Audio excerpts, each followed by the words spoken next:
Quick video. Got a 2012 Range Rover.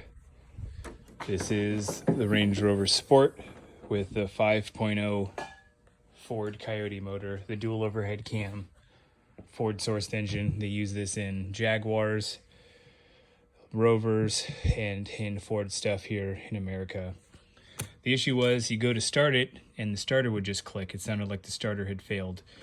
And we went in and removed and replaced the starter. It's kind of a pain to get at here, but it did sound like the starter was bad. So we pulled it out, put a new one in, and the problem still persisted. So I was like, okay, maybe I got a bad battery. Tested the battery. It was a little low. I put it on the charger 24 hours, and it seemed to be good. And then we put a jumper on it. Still was doing the same thing. So I should have looked up the wiring schematics for this beforehand. But this is the battery compartment under the hood, under the wiper cowl.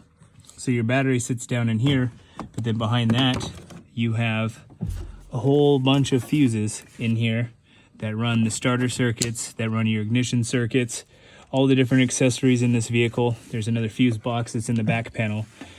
But these are all kind of blended into the firewall, and you have 250 amp fuses here, a bunch of smaller, still large size fuses here against the wall. But the problem was the main power down to the starter is in your main battery post right here. There's a fuse that is inside there, and that is what failed in mine. So when you go to key on, it was just giving you ignition to the starter relay. So it was just kicking the Bendix forward, but it wasn't getting any juice to spin it. So it sounded like the starter was bound up.